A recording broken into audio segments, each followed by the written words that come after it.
Baik. Bismillahirrahmanirrahim. Assalamualaikum warahmatullahi wabarakatuh.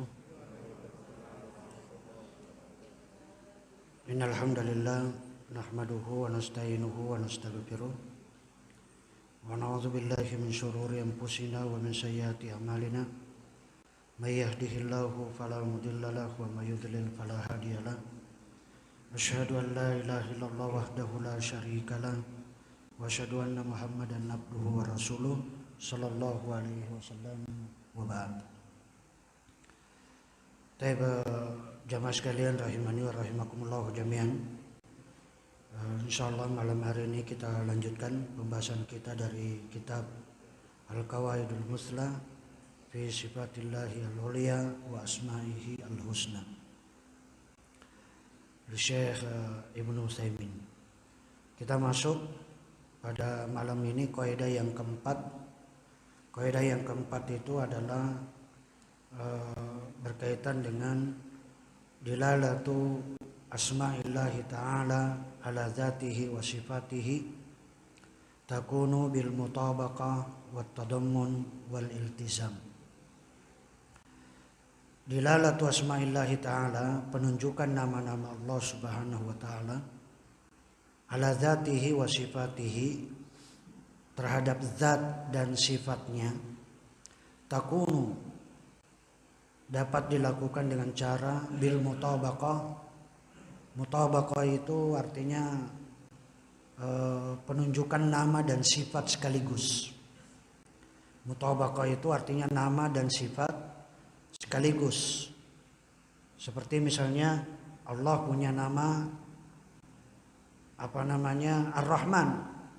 Allah punya nama Ar-Rahman, maka sifat yang dikandung dari Ar-Rahman adalah Ar-Rahman, adalah sifat kasih sayang. Maka apa? Berarti mutabaqah artinya setiap nama itu, nama mesti mengandung sifat. Jadi nama mesti mengandung sifat. Itu namanya mutabaqah. Jadi nama sekaligus adalah sifat. Adapun tadammun itu adalah cakupan sebagian. Jadi kalau hanya disebutkan nama saja atau sifat saja. Jadi disebutkan nama saja atau sifat saja. Seperti nanti di dalam kaidah sifat nanti akan kita sebutkan bahwa sifat Allah itu tidak mesti punya nama. Jadi Allah punya sifat belum tentu punya nama. Misalnya apa? Ja'a. Wa ja'a rabbuka, telah datang Rabbmu. Datang di situ itu sifat. Apakah Allah punya nama Al-Ja'i, pendatang? Tidak. Allah tidak punya nama. Maka itu namanya mutabaqah. Hanya sifat saja. Nama atau sifat saja. Itu namanya tadammun. Kalau mutabaqah nama sekaligus sifat. Kalau tadammun adalah sebagian, nama saja atau sifat saja. Iltizam itu adalah nama dan sifat, tapi konsekuensi logis dari nama dan sifat itu ada konsekuensi logis yang lain. Misalnya kita namakan Allah itu berkuasa. Namanya Allah itu berkuasa, berarti dia punya nama dan sifat yang lain. Yaitu apa? Namanya orang berkuasa itu mesti berilmu. Namanya berkuasa itu mesti punya izzah, punya aziz, punya nama aziz dan keperkasaan. Namanya berkuasa itu mesti kita katakan dia berilmu, juga mendengar, juga melihat. Itu makna iltizam. Jadi maka dalam penetapan nama Allah Subhanahu wa taala takunu bil mutabaqah wa at-tadammun wa al-iltizam. Misalu dzalik, contohnya Al-Khaliq. Al-Khaliq itu adalah yadullu ala zatillah. Al-Khaliq itu nama. Nama dari nama-nama Allah Subhanahu wa taala yang menunjukkan kepada zatnya Allah Subhanahu wa taala. Wa ala sifati al-khalq. Dan Al-Khaliq itu punya sifat namanya Al-Khalqu, penciptaan. Berarti apa? Allah punya nama Al-Khaliq juga sekaligus punya sifat Al-Khalqu, itulah namanya bil mutabaqah. Jadi kenapa? Karena nama dan sekaligus adalah sifat. Jadi nama sekaligus sifat. Itu mana mutabaqah. Wa yadullu ala dzati wahdaha wa ala sifatil khalqi wahdaha. Atau menunjukkan apa? Menunjukkan zatnya saja atau sifatnya saja, maka itu namanya at-tadammun. Nah, ini adalah kita lihat dengan cara tadammun, artinya cakupan, lingkup atau sebagian. Itu mana at-tadammun. Jadi hanya lingkupnya saja, hanya cakupan kandungannya saja. Jadi apa dia nama saja atau sifat saja. Seperti Allah punya sifat al-ittiyan, mendatangi. Allah punya sifat al-ittiyan, Allah punya sifat yadun, memiliki tangan. Allah memiliki tangan. Itu namanya sifat saja, bukan berarti Allah punya nama dari tangan itu, tidak. Allah tidak punya nama, tapi Allah punya sifat tangan. Allah punya sifat turun. Bukan berarti Allah itu punya nama penurun, tidak. Itu namanya tadammun. Jadi hanya berkaitan dengan sifat saja. Jadi dia pembahasannya hanya sifat saja, tidak mesti punya nama. Kemudian wa yadullu ala sifatai al-ilm wal qudra wal iltizam, dan menunjukkan sifat ilmu, berilmu, dan qudra, berkuasa. Nah, itu bil iltizam, dengan cara iltizam. Jadi iltizam bahwa apa? Allah itu adalah al-khaliq, namanya mencipta. Berarti mesti Allah itu adalah apa? Berilmu. Allah mesti punya ilmu. Namanya mencipta itu kan menciptakan sesuatu. Orang menciptakan laptop misalnya, menciptakan HP, itu mesti punya ilmunya. Ya kan? Mesti punya ilmunya. Dan misalnya apa namanya? Kita katakan mobil, misalnya mobil apa namanya, misalnya Lamborghini, misalnya namanya mobil Lamborghini itu adalah apa? Mesti di situ banyak ahli yang ada di dalamnya. Di situ ada ahli yang listrik, ada ahli yang bagian mesin, ada ahli di bagian body, ada ahli di bagian apa namanya yang lain. Jok kursinya itu kan ada ahlinya semua. Itu namanya iltizam. Jadi sebuah mobil itu adalah apa? Mengharuskan adanya apa? Adanya orang-orang yang ahli di bidang, misalnya ada yang ahli di bannya, ada ahli yang di mesin, ada ahli di listriknya, ada yang ahli di bodinya dan sebagainya. Itu namanya iltizam. Jadi kalau Allah itu mencipta, berarti apa? Mengharuskan adanya Allah itu memiliki sifat al-ilm. Jadi namanya mencipta itu mesti dia berilmu.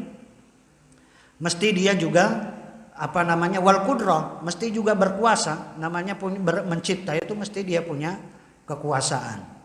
Demikian juga Allah memiliki nama Ar-Rahman misalnya.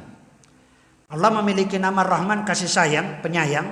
Itu mesti memiliki apa? Kalau ditinjau dari mutabaqah, berarti nama Allah Ar-Rahman mesti memiliki sifat. Ar-Rahman itu namanya mutabaqah. Nama sekaligus sifat.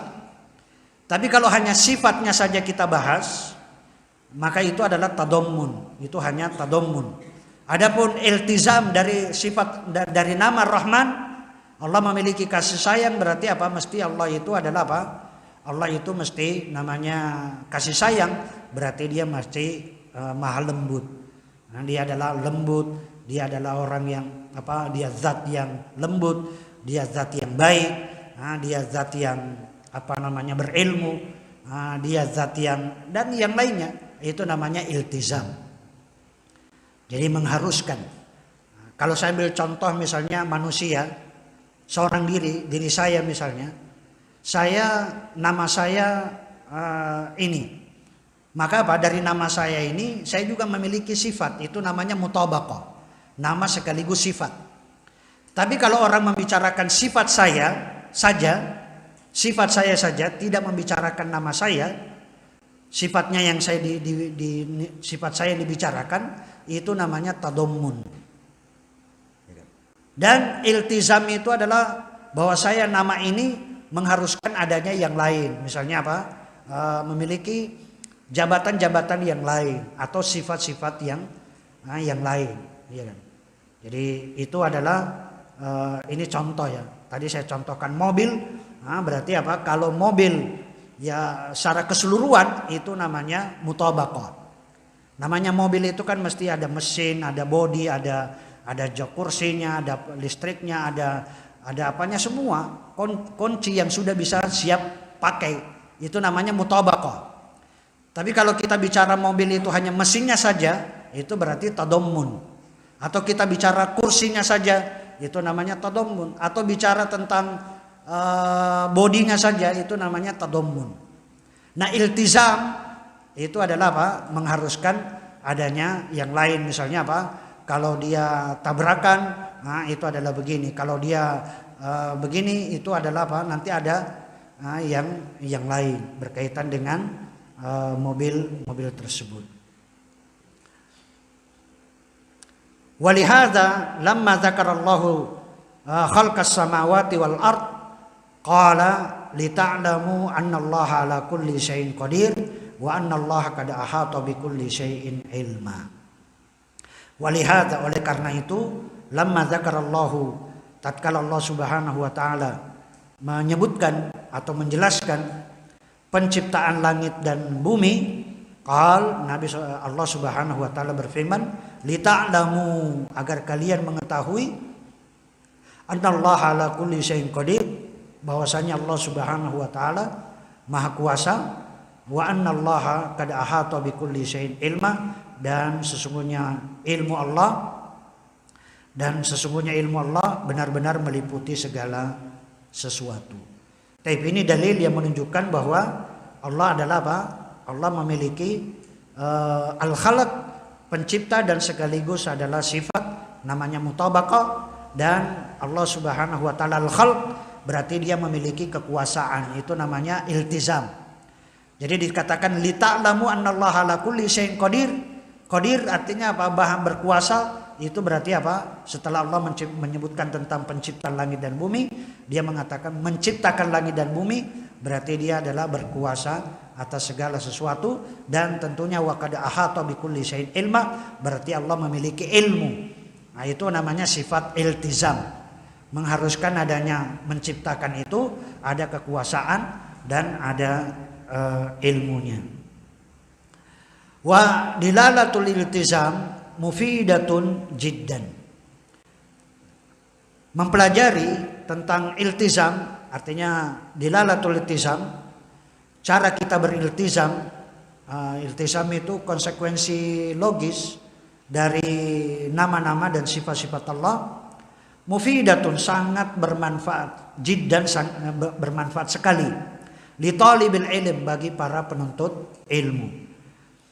Idza tadabbara al-ma'na, ketika dia mempelajari, mentadabburi maknanya. Wa waffaqahu Allah taala fahman litalazum, dan kemudian Allah memberikan taufik untuk bisa memahami, artinya apa? Konsekuensi dari nama-nama tersebut. Jadi kalau Allah memiliki nama, maka mesti memiliki apa namanya? Konsekuensi. Fa innahu bidzalika yahsulu minad dalilil wahid ala masaila katsiratin.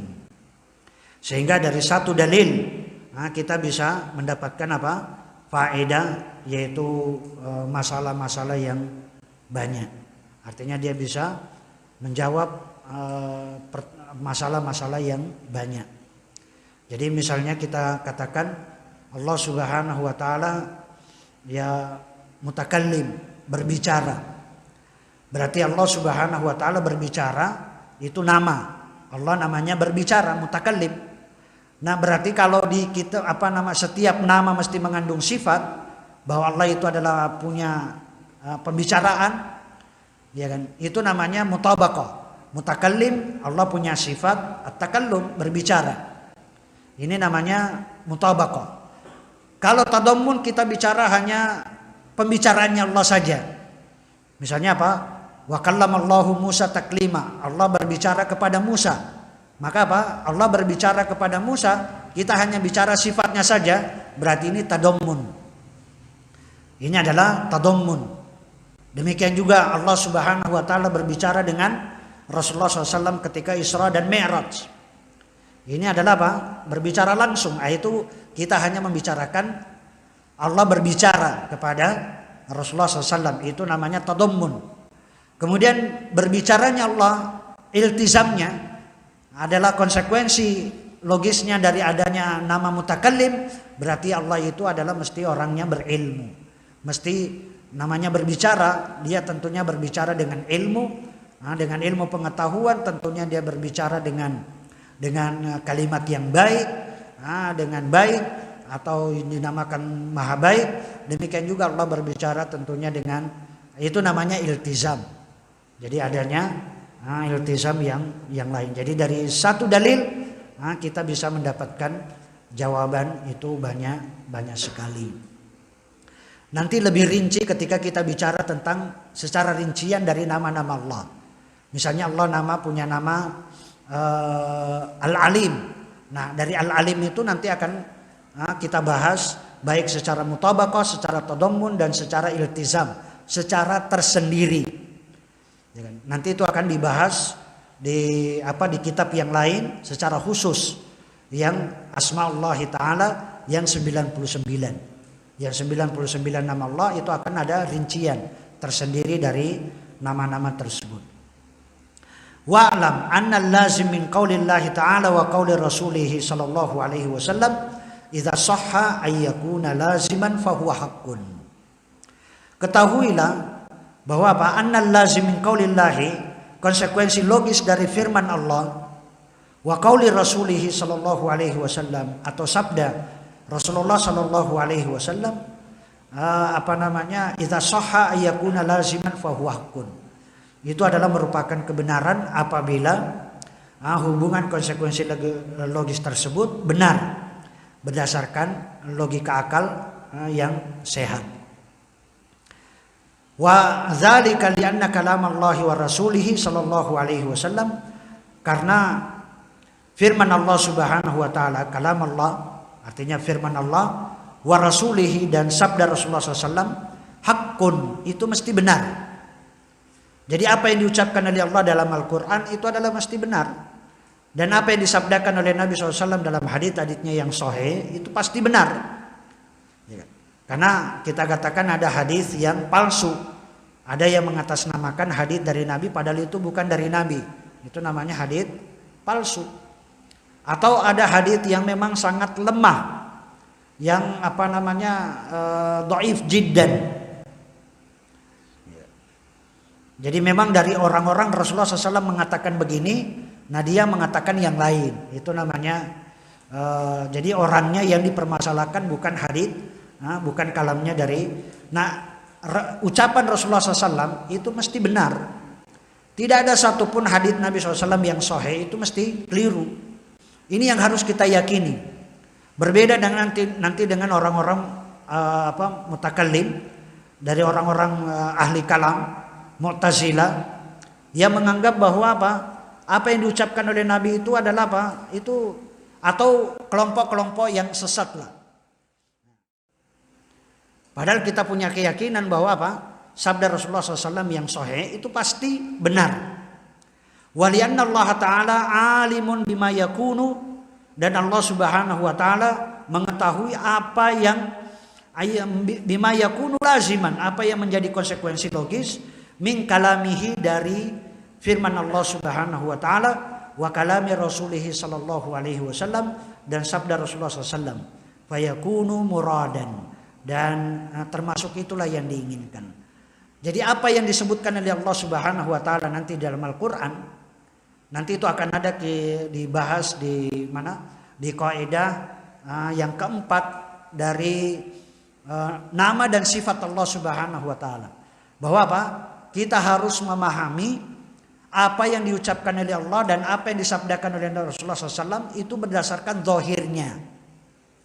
Sudah, kita hanya memahami apa yang ada di pikiran kita langsung, itulah yang kita pahami itu bahwa itu adalah benar. Contoh, Allah Subhanahu wa taala menyebutkan yadullah fawqa aydihim. Allah menyebutkan tangan Allah ada di tangan manusia. Yang yatabadaru ila dzihni, yang ada di benak kita, di pikiran kita, yang namanya tangan itu apa?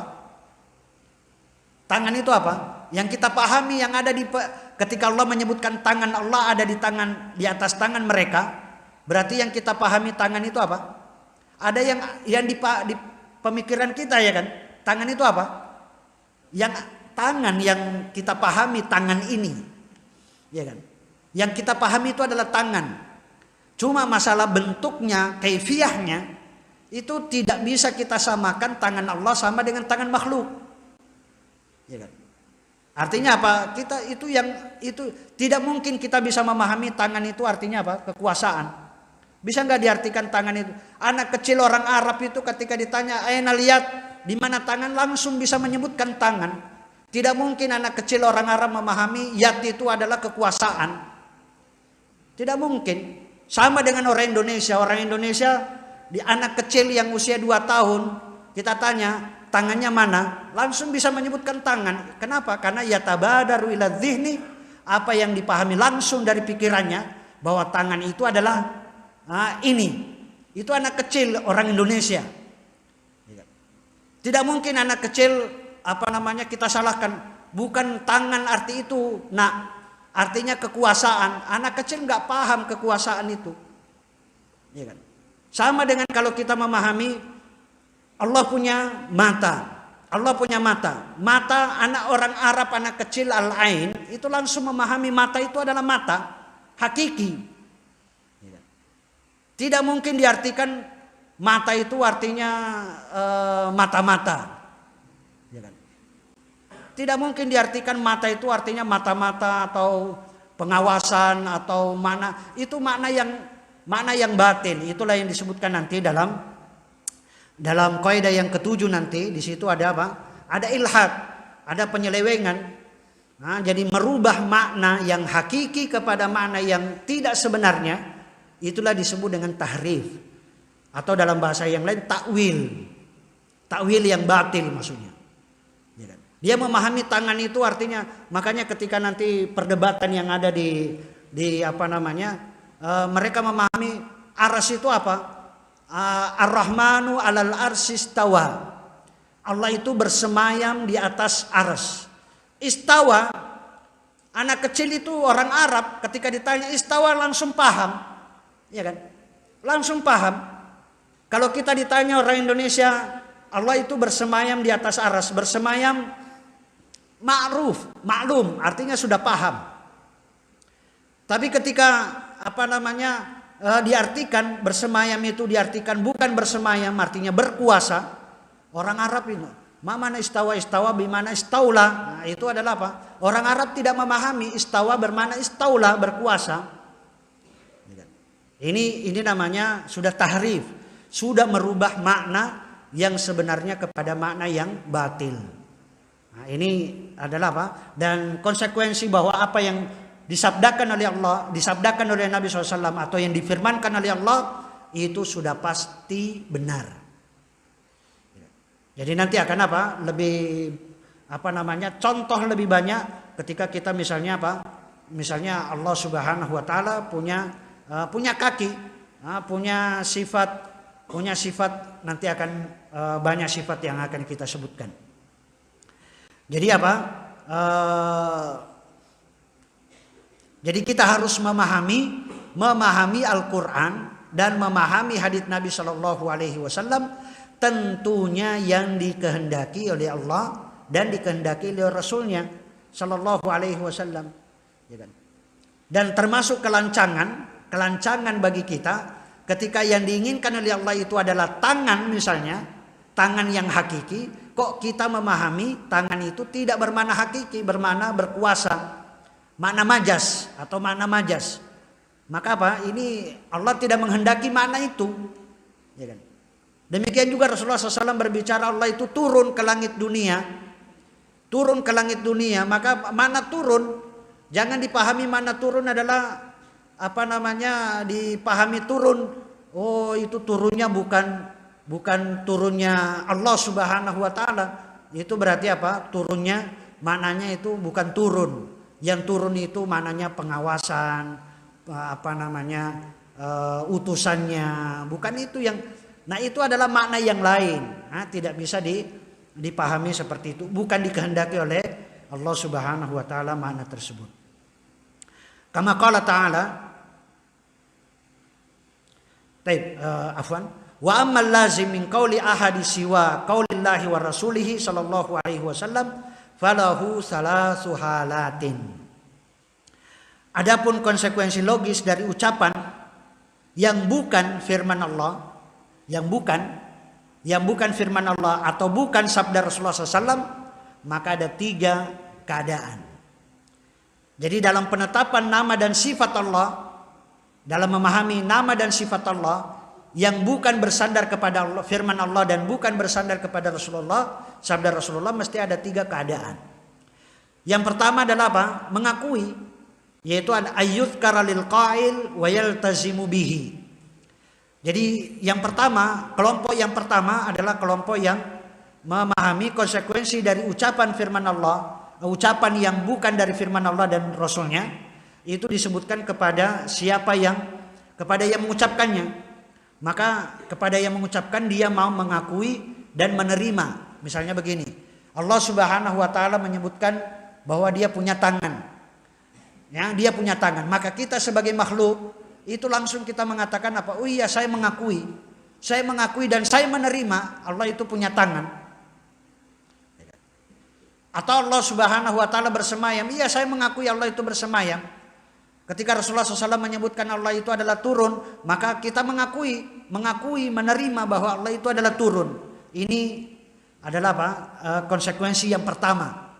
Ketika disebutkan, maka dia langsung menerima dan mengakuinya. Contoh,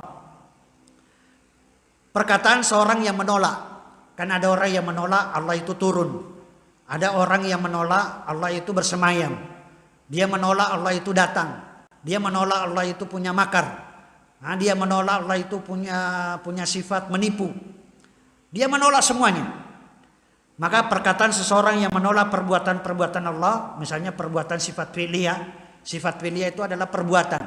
Misalnya Allah turun, Allah datang, Allah berbicara, Allah misalnya mendengar. Dia menolak semuanya ini kepada orang yang menetapkan. Nah, kan tadi kita menetapkan apa yang disebutkan oleh Allah dan Rasulnya, itu kita menetapkan. Allah punya nama Ar-Rahman, As-Sami, Al-Basir, Al-Mutakallim, Al-Jabbar, Al-Ghafur, sudah kita menerima. Nah, orang yang menolak itu mengatakan begini, Anda menetapkan bahwa Allah Azza wa Jalla memiliki sifat fi'liyah. Orang yang musbit, orang yang menetapkan bahwa Allah Subhanahu wa taala memiliki sifat fi'liyah, misalnya kita menetapkan Allah itu berbicara, Allah itu turun, Allah itu datang. Sudah kita menetapkan Allah itu datang. Nah, orang yang menolak berkata begini, kalau Anda menetapkan Allah itu punya sifat perbuatan, memiliki sifat turun misalnya, memiliki sifat berbicara, atau memiliki sifat mendengar, melihat. Kalau Anda menetapkan seperti itu, maka apa? Konsekuensinya berarti apa? Anda menetapkan perbuatan Allah yang baru. Berarti Anda konsekuensinya menciptakan perbuatan yang baru. Ya. Misalnya kalau Anda mengatakan Allah itu berbicara, berarti berbicaranya Allah itu ada yang baru. Nah, dia berbicara sekarang. Berbicara sekarang, kalau Allah berbicara sekarang, itu berarti berbicaranya itu baru, bukan terdahulu. Ya. Kalau Allah Subhanahu wa taala menciptakan sekarang, menciptakan misalnya apa? Kan begini. Ada perkawinan silang. Nah, perkawinan silang. Jadi kalau misalnya jeruk dicampur dengan mangga, nanti jadinya jeruk mangga misalnya. Nah, ada sebagian jeruk, ada sebagian mangganya. Itu kan dia katakan kalau Allah yang menciptakan seperti itu berarti menciptakan baru namanya. Itu baru. Karena yang menghidupkan itu kan Allah. Manusia yang menyetek jeruk dengan mangga misalnya. Dicangkok jeruk dengan mangga. Kemudian lahirlah buah tersendiri. Nanti ada buah lagi yang saya kira di banyak ya tanaman. Nanti hewan juga mereka kawinkan.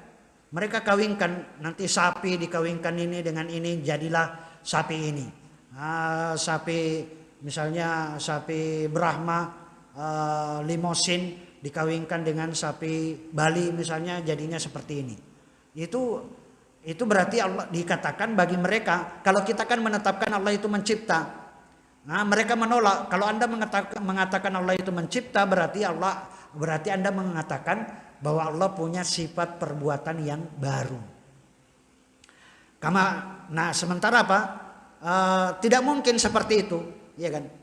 Tidak bisa kita katakan seperti itu. Contohnya apa? Firman Allah Subhanahu wa taala, kama qala ta'ala, "Qul law kana al-bahru midadan li kalimati rabbi lanafidal bahru qabla an tanfada kalimatu rabbi walau ji'na bimithlihi madada." Katakan, kalau sekiranya lautan menjadi tinta, lautan yang ada 2/3 dunia ini adalah lautan, itu dijadikan tinta untuk menulis kalimat-kalimat Rabbku, menulis kalimat-kalimat Allah Subhanahu, firman-firman Allah, sungguh habislah lautan itu sebelum habis ditulis kalimat-kalimat Rabbku. Artinya kalau Allah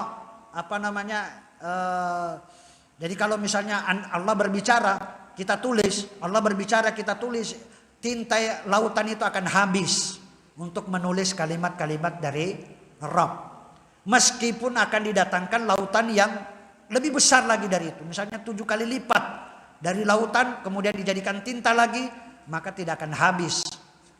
Ini adalah apa? Allah sendiri yang menyebutkan bahwa apa? Ini dalil yang menunjukkan bahwa apa yang difirmankan, apa yang diucapkan oleh Allah Subhanahu wa taala itu adalah kita menetapkan mau Allah itu adalah jadi Allah namanya, makanya kemarin kita sebutkan bahwa Allah itu adalah mutakallim. Artinya apa? Mutakallim itu artinya transitif. Berarti kalimat transitif dia akan apa? Ada objeknya. Bahwa Allah akan berbicara, berbicara itu kapan dia mau, di waktu kapanpun, itu adalah keyakinan. Jadi bukan berarti kalau Allah berbicara sekarang dianggap itu adalah baru, tidak. Memang itu sudah adalah sifat yang ada pada Allah Subhanahu wa taala. Demikian juga firman Allah yang lain, wa qala walau annama fil ardi min syajaratin aklamun wal bahru yamudduhu min ba'dihi sab'atu abhur ma nafidat kalimatullahi innallaha azizun hakim. Seandainya pohon-pohon yang ada di bumi dijadikan pena dan lautan dijadikan tinta, lalu ditambahkan kepadanya 7 laut lagi sesudah keringnya, niscaya kalimat-kalimat Allah tidak akan habis dituliskan. Sesungguhnya Allah Maha Perkasa lagi Maha Bijaksana. Ini ayat juga menunjukkan bahwa apa? Tidak akan habis kita ingin menuliskan tentang kalimat-kalimat dari Allah Subhanahu wa taala. Itu tidak akan habis. Walaupun kita tambahkan 7 lautan lagi atau kita tambahkan 100 lautan lagi, itu tidak akan habis untuk kemudian menuliskan kalimat-kalimat dari Allah Subhanahu wa taala. Wa hudusi ahad fihi la yastalsimu nuqsan fi haqqihi. Adanya perbuatan Allah yang baru tidak membawa konsekuensi berkurangnya kesempurnaan Allah Subhanahu wa taala. Jadi bukan berarti kalau Allah memberikan rezeki kepada 1 miliar manusia diberikan rezeki, bukan berarti Allah itu akan berkurang rezekinya, tidak. Jangan dipahami sebagaimana ini juga harus kita pahami ya. Jangan sekali-sekali kita memahami sifat Allah itu yang ada di pikiran kita itu kita analogikan dengan makhluk. Itu tidak mungkin. Jangan. Misalnya Allah punya mata, kok makhluk juga punya mata? Jangan sekali-sekali kita menyamakan mata makhluk dengan mata Allah Subhanahu wa taala. Jangan kita samakan pemberian makhluk dengan pemberian dari Allah, pemberian dari makhluk. Kalau makhluk yang memberikan kepada yang lain, misalnya orang tua ngasih uang kepada anaknya, itu mesti berkurang uangnya. Tapi kalau Allah Subhanahu wa taala memberikan rezeki kepada hamba, setiap hamba itu tidak akan berkurang sedikit pun. Tidak akan berkurang sedikit pun. Kalaupun misalnya berkurang, itu Nabi SAW menyebutkan seperti jarum yang dicelupkan di dalam lautan. Nah, jarum yang dicelupkan di dalam lautan, nah ada tetes yang netes dari jarum itu, nah itu yang dibagikan kepada seluruh manusia itu tidak ada harganya, tidak ada nilainya. Fayaqulul musbit, kemudian orang yang menetapkan, yang mengakui bahwa Allah itu adalah memiliki sifat, nama dan sifat. Naam, dia mengatakan iya, saya mengakui hal itu. Wa ana altasim bizalik, artinya saya mengakui itu. Fa inna Allah taala lam yazal wa la yazalu fa'alan lima yurid. Karena Allah taala senantiasa dan akan tetap melakukan apa yang dikehendakinya. Makanya ada namanya zatiyah. Allah akan ada tersendiri pembahasannya bahwa Allah memiliki sifat zatiyah. Zatiyah itu artinya apa? La yazalu wa lam yazal muttasifan bihi. Allah itu akan senantiasa disifati dengan sifat itu, ya kan? Dari sejak dahulu dan sejak dahulu sebelumnya, ya kan? Namanya azali. Azali itu adalah yang sebelumnya. Jadi kalau Allah berkehendak itu sudah dari sejak dulu, ya kan? Coba kita sekarang ini di Masjid Surau Ageng Al-Fatah, Allah sudah menulis 50.000 tahun sebelum diciptakan langit dan bumi, bahwa pada tanggal sekian jam sekian akan ada pengajian di Masjid Surau Agung, jam sekian nanti pembahasannya ini, itu sudah ada. Itu 50.000 tahun sebelum diciptakan manusia dan sebelum diciptakan langit dan bumi. Keadaan yang kedua, al-halatus tsaniyah ayuzkara lahu wa yamna at-talazum bainahu wa baina qaulihi. Yang kedua adalah menolak. Jadi bila konsekuensi ucapan tersebut disampaikan kepada orang yang mengatakan, maka dia menolak. Jadi ada orang yang menolak adanya konsekuensi tersebut. Mereka menolak Allah Subhanahu wa taala memiliki sifat. Dia menolak Allah memiliki sifat. Kenapa? Kalau Allah memiliki sifat, misalnya Allah punya tangan, berarti Allah punya tangan berarti kan sama dengan makhluk. Artinya dia tolak, sudah, saya tidak mau menerima. Saya tidak mau menerima Allah punya tangan berarti kan sama dengan makhluk. Berarti ya sudahlah, saya tolak. Allah punya mata, makhluk juga punya mata. Oh kalau begitu tidak mungkin Allah punya mata. Sudah, saya tolak. Allah punya kaki. Loh, makhluk juga punya kaki. Kalau begitu saya tolak. Saya tidak mau mengakui Allah punya kaki. Saya menolak Allah punya tangan. Saya menolak Allah punya mata. Kenapa? Karena semua sifat itu ada pada makhluk. Ini yang tadi saya sampaikan, jangan sekali-sekali kita mensifatkan Allah, itu yang ada di pikiran kita itu sama dengan sifat yang ada pada makhluk. Ini yang kekeliruan, namanya nanti musabbiha atau mujassimah. Mithlu ayyakul, seperti misalnya apa? Ayyakulan nafi, seperti orang yang menolak sifat-sifat Allah, mengatakan kepada orang yang yusbituha, kepada orang yang menetapkan sifat-sifat Allah. Apa dia mengatakan? Yalzam min itsbatika ayyakuna Allah Ta'ala musyabihan lil khalqi fi sifatihi. Penetapan Anda, kalau Anda menetapkan Allah punya tangan, Allah punya kaki, Allah punya mata, Allah punya pendengaran, berarti apa? Atau Allah memiliki sifat turun, sifat datang, sifat ini, berarti Anda menyerupakan Allah dengan sifat-sifat makhluknya. Ini yang kedua. Orang-orang, kalau yang pertama adalah orang-orang yang menetapkan, mengakui sifat-sifat Allah, dan itu adalah golongan Ahlussunnah wal Jamaah. Dan yang kedua adalah orang-orang yang menolak sifat-sifat Allah dengan mengatakan bahwa kalau Allah memiliki sifat berarti sama dengan makhluk, dan itu tidak mungkin. Akhirnya ditolak. Ini kelompok yang kedua. Fayaqulul muslim, maka yang menetapkan membantah. Bantahannya apa? Dia mengatakan la yalzam bidzalik. Ya kan?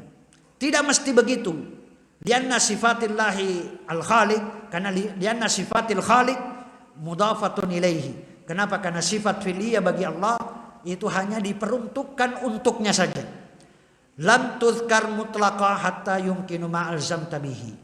dan tidak bisa dimutlakkan kepada makhluknya, sehingga konsekuensi logis yang kamu kemukakan itu tidak bisa dibenarkan. Artinya apa?